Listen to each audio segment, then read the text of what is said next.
Ok, donc c'est une DeLorean de 1981 qui a moins de 10 000 miles et qui a été complètement restaurée en Floride.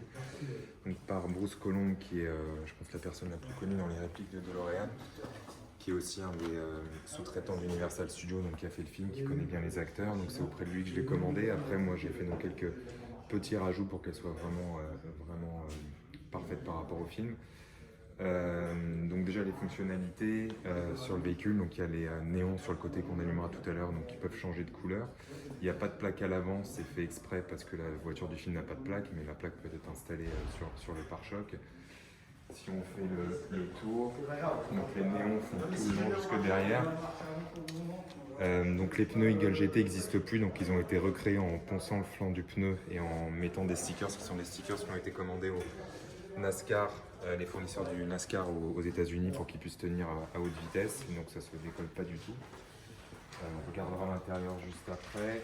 Donc après tous les détails normalement sont exacts par rapport au film. Donc là on est sur la configuration de la fin du Retour vers le futur 1 ou le 2, donc avec le Mister Fusion, et donc avec d'ailleurs des effets spéciaux dessus, puisque quand on ouvre ça fait le bruit.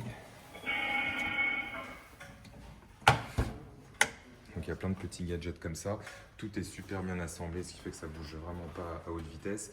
Là on peut le voir, il y a des machines à fumer qu'on voit après sur les photos, mais qui permettent de cracher de la fumée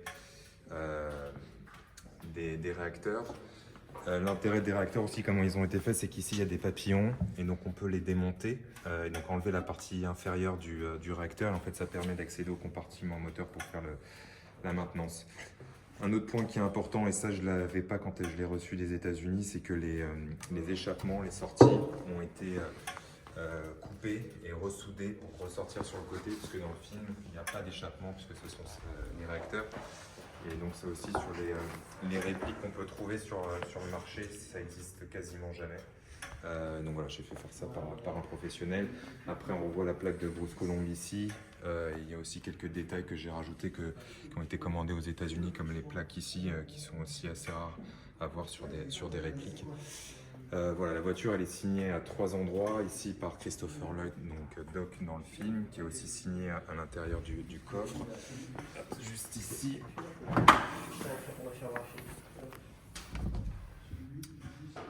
Et Kevin Pike a signé le pare-soleil, donc qui est le réalisateur des effets spéciaux du film, qui a fait d'autres films comme Les Dents de la Mer par exemple, et qui est un bon ami de Bruce Colomb. Voilà.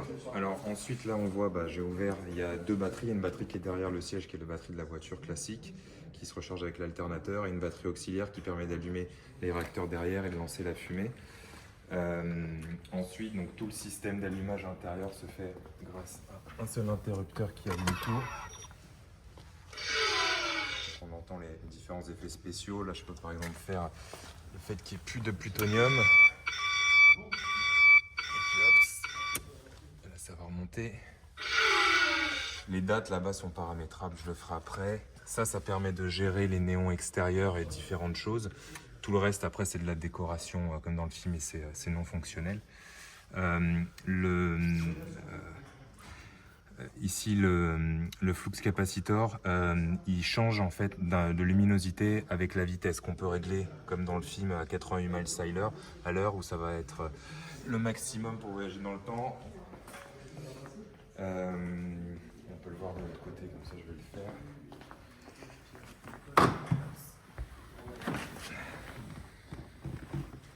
Donc la vitesse, elle se règle ici, et en fait on voit qu'en arrivant à 88 miles à l'heure, derrière, il s'éclairait au maximum, comme si, voilà, le voyage dans le temps.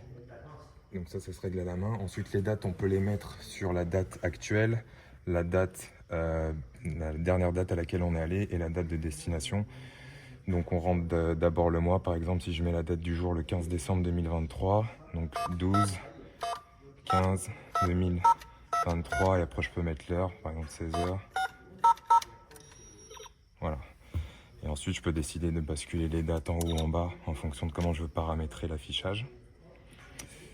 Voilà, après donc pour les éclairages extérieurs, donc là il y a déjà les néons qui sont allumés, donc ça c'est géré par la batterie de la voiture, pas la batterie qu'on a vue devant, et donc ça je peux changer les lumières avec ça. Donc par exemple les passer sur d'autres couleurs. Voilà, par exemple en violet, en rouge, mais je trouve qu'en bleu c'est sympa, ou en blanc. Génifiant en mode bleu. Donc c'est pareil, hein, devant ça change de couleur. Voilà. Et donc il faut allumer la batterie qu'il y a ici pour faire fonctionner les réacteurs. Donc hop, il y a deux boutons.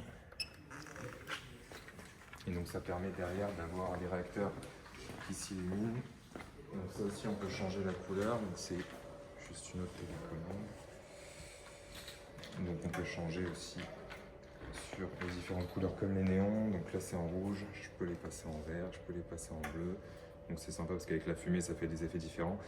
Et donc c'est une télécommande à part qui permet de jeter la fumée, mais donc là comme il y a des détecteurs de fumée dans le parking, on ne va pas le faire. Et voilà en gros comment elle fonctionne. Là, c'est bon. Le compteur d'une DeLorean, normalement, ça s'arrête à 85 miles à l'heure, sauf que dans le film, il va jusqu'à 88. Donc ils ont, dans le film, trafiqué le compteur pour qu'il aille jusqu'à 95, pour que la voiture puisse aller jusqu'à 88. Donc là, le compteur, c'est une réplique aussi du film, c'est-à-dire qu'ils ont changé le compteur de vitesse pour qu'il aille jusqu'à 95 et que ça soit cohérent avec la possibilité d'aller jusqu'à 88 miles à l'heure. Voilà.